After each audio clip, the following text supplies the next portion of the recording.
Welcome to the Mindfulness Meditation Podcast. I'm your host, Dawn Eshelman. Every Wednesday at the Rubin Museum of Art in Chelsea, we present a meditation session led by a prominent meditation teacher from the New York area.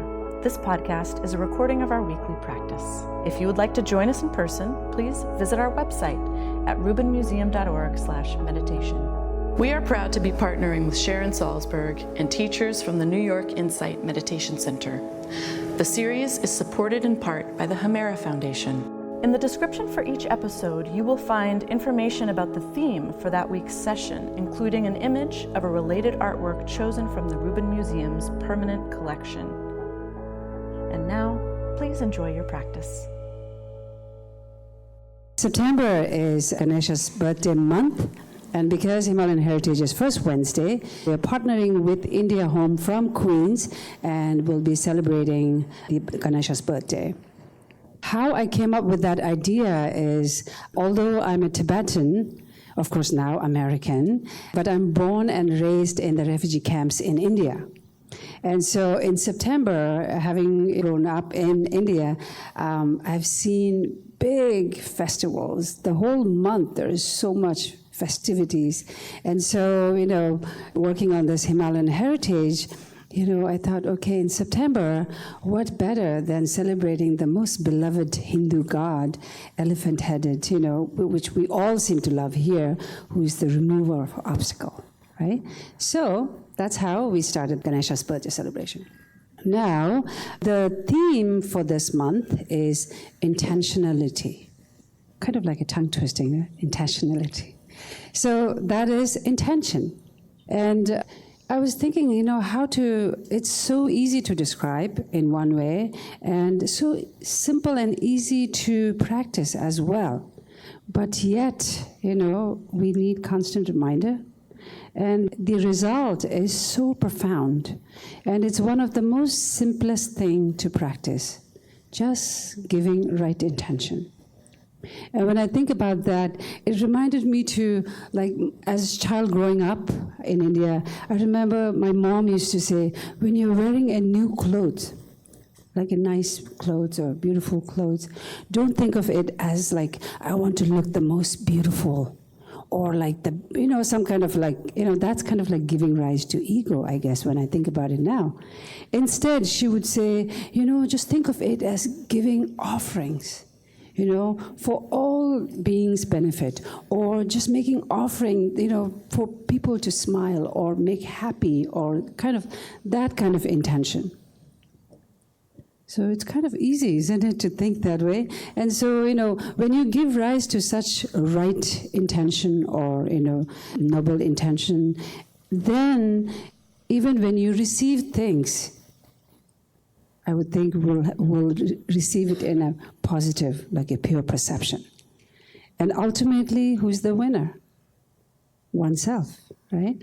So the art connection for today is this beautiful sculpture, this great master in the Sakya tradition. What you see here is about a 12th century, later 12th to mid-13th century sculpture, a great teacher during that period, wearing a Pandita hat. So Pandita hat can come in a couple of different shapes, so don't get confused. And this is a very unique and a special kind of Pandita hat. And Pandita is actually learned, really a kepa in Tibetan word. And he's sitting in a teaching gesture. The hand mudra that you see is a teaching gesture, giving teaching, and sitting in a full lotus position. I won't disclose much because my colleague after the meditation will take you up to the shrine room to give you the tour. And today's our wonderful special teacher is Tracy Cochran. We're very, very fortunate to have Tracy back. Tracy is a writer and editorial director of the quarterly magazine Parabola, which can be found online at parabola.org and in the Rubin gift shop. She's been a student of meditation and other spiritual practices for decades, and obviously for decades teaching as well. Very humble to write as a student. In addition to the Rubin, she currently teaches at New York Insight and every Sunday at Hudson River Sangha in Tarrytown, New York. Tracy's writings and teaching schedule can be found on Parabola Magazine, Parabola on Facebook and Twitter. So please help me in welcoming Tracy.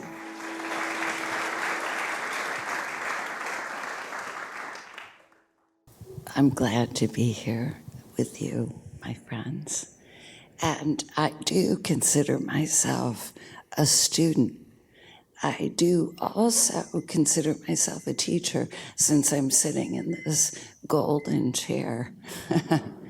And it's always humbling to sit under these beautiful images which symbolize a vast tradition. So in the face of it, what could I do but turn to my own experience? So I think I've spent the better part of a couple of weeks sitting with the intention of a teacher, which for me is very simple and very direct. I wish to help create a space right here where you can feel safe, where you can feel welcome to be with your experience. Because I've also been sitting with my deepest intention as a student, as a seeker, which is to be here. I think all of us, even if you wouldn't pick those exact words, have a wish to fully be here before we go. And I was thinking of what I knew about famous and wondrous Tibetan teachers, and I could talk about that because it would be brief.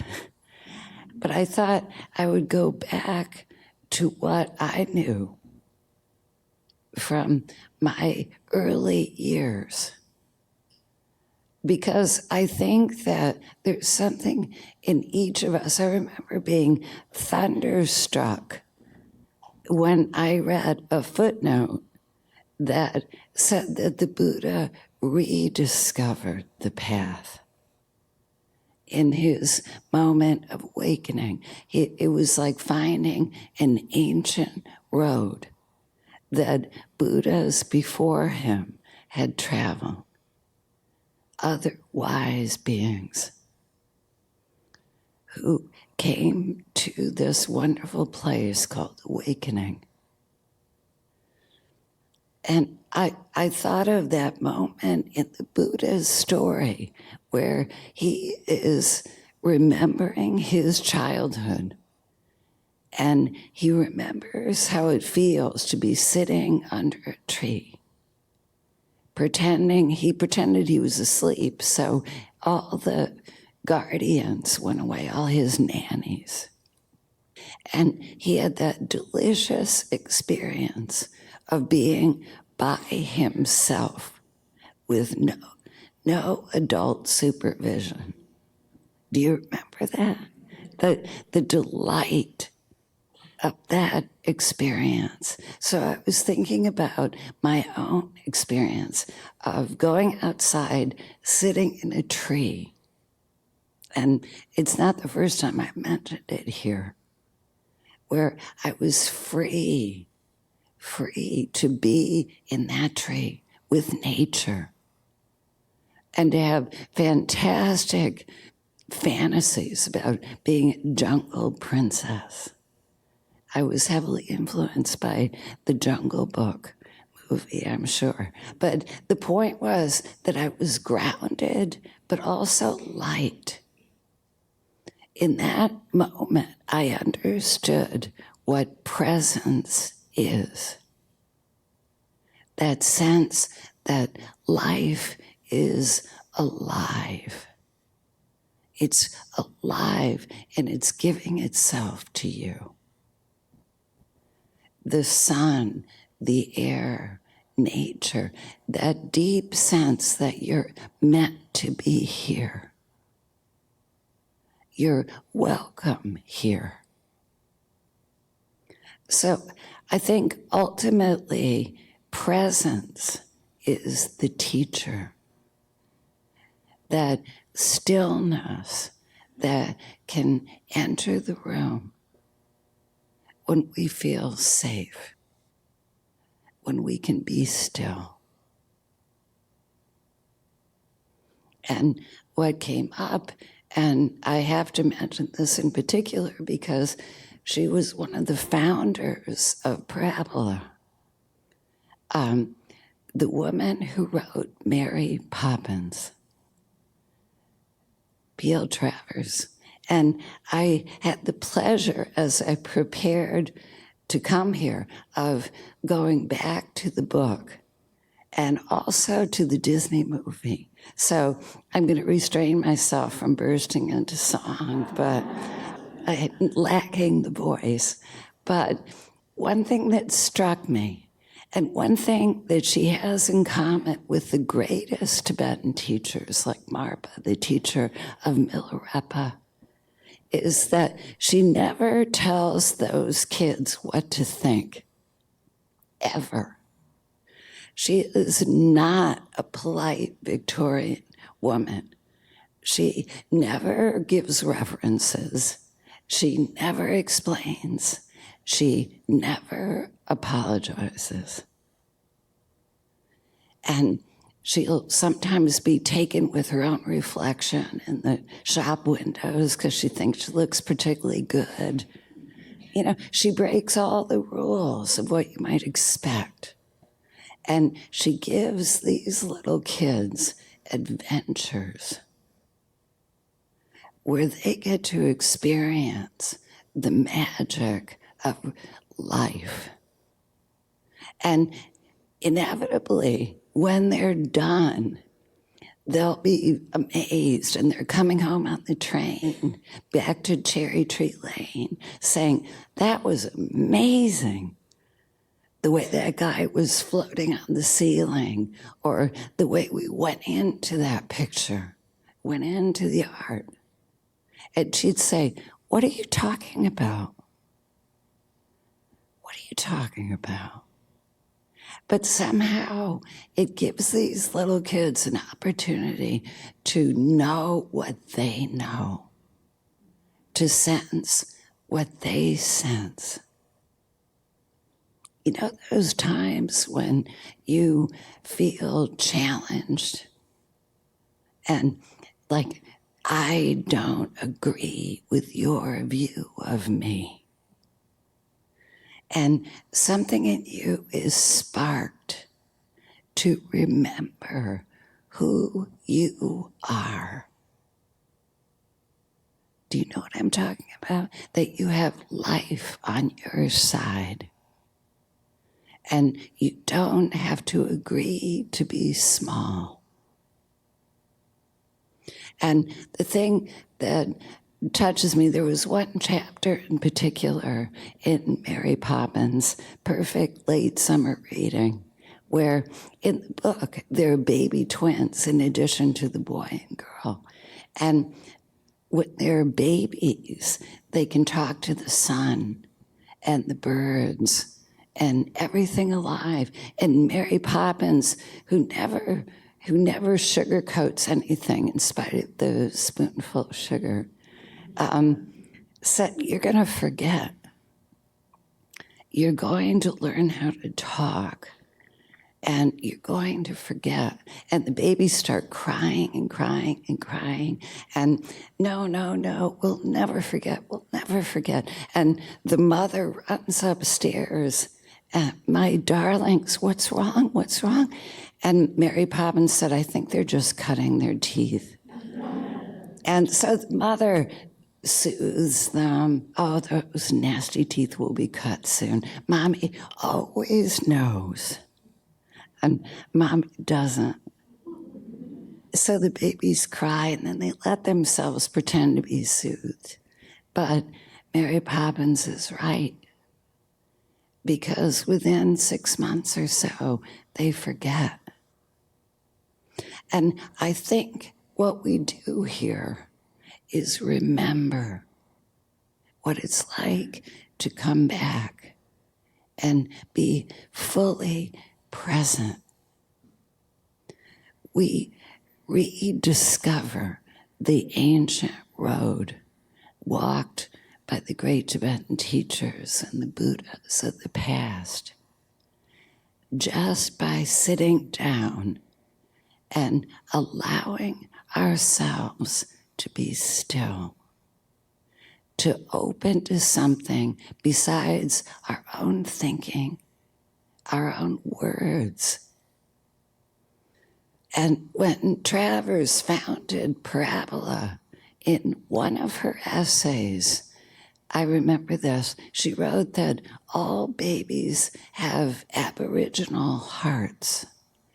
And Travers was from Australia, so she knew Aboriginal people, people who were more in touch, like Native people everywhere, with nature, with the sun and the wind and the water and the scale of our own lives. So it made sense to me that her magical nanny was bringing us home, because we haven't lost that. It's here to recall. So why don't we sit?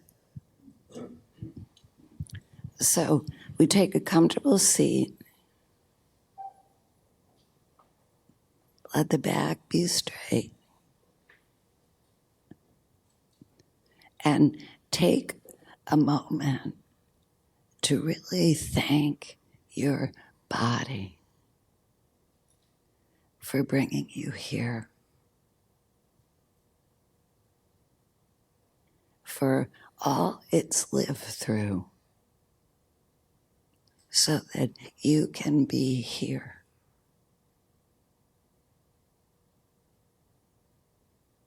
Without thinking, just feeling the presence of the body.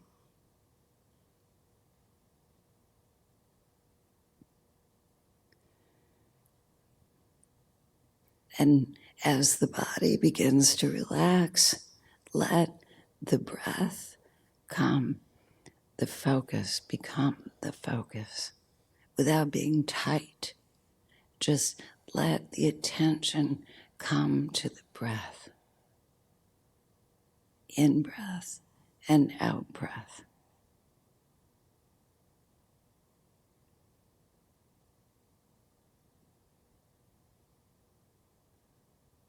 Notice that thinking happens, sensation, perceptions of all kinds, and let it be. No judgments, no explanations.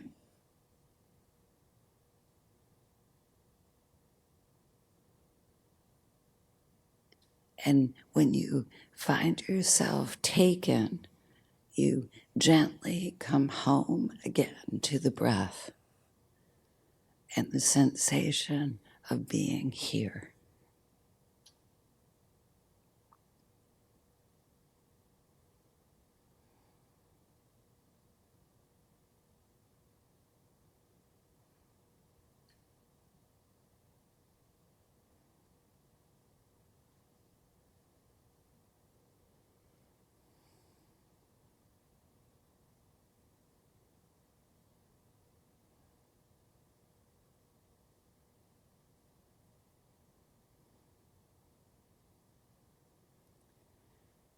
Recalling how it feels to be alive,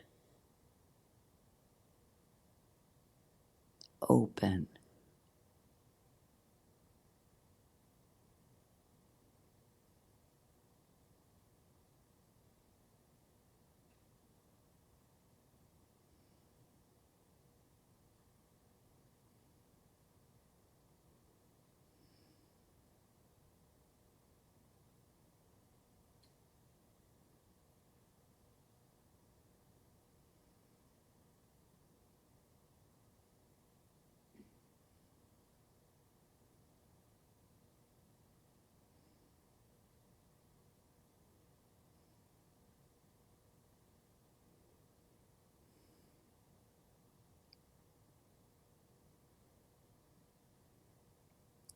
Notice that when you're taken by thinking, you can gently come home with no judgment and find welcome in the present moment.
We begin to recall the vibrancy inside us, the energy of life, of seeing and receiving and responding.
When we get taken, we come home with no judgment, with kind acceptance,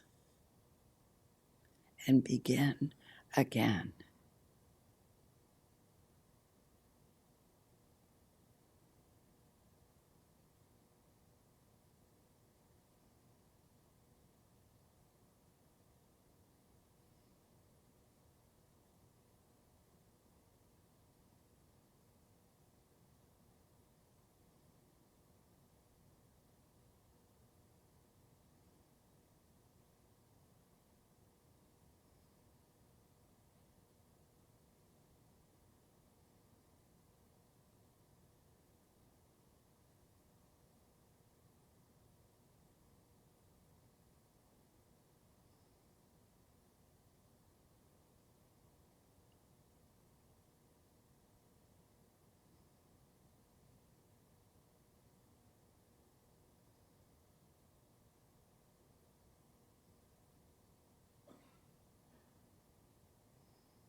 Notice that there is a light of attention inside that isn't thinking,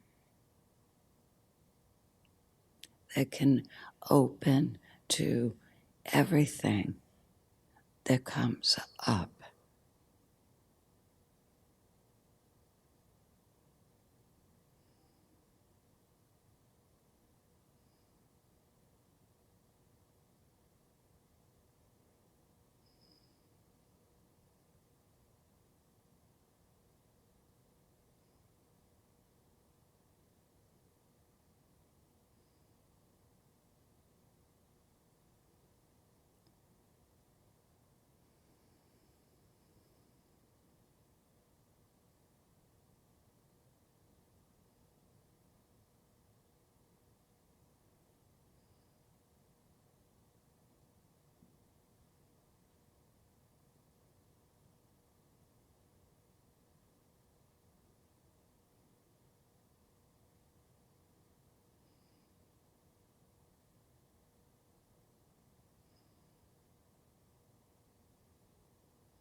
As you soften, as you open, notice a presence inside that also feels as if it's outside. And attention that isn't separate from compassion.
noticing that coming home is also opening to life,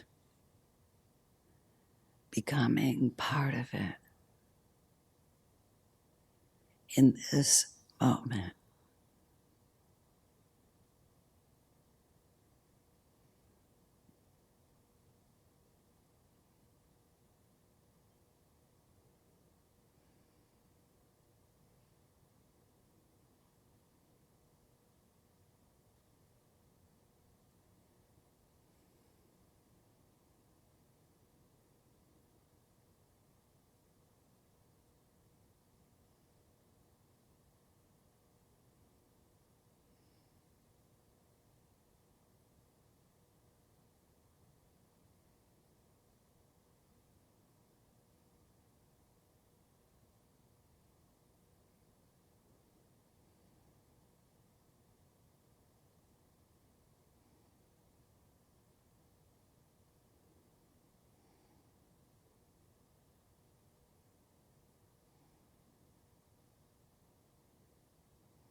No matter how far we go, we can always come back, come home. Noticing that when we do, we don't feel alone, but accompanied.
As we close, we begin to remember maybe our own wish, our own intention to be here, to open, to be present.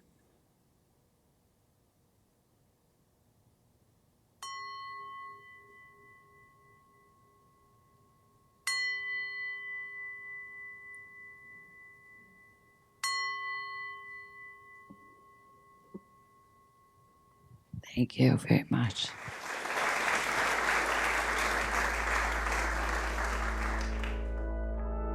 That concludes this week's practice.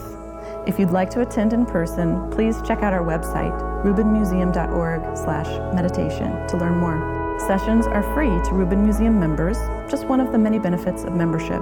Thank you for listening. Have a mindful day.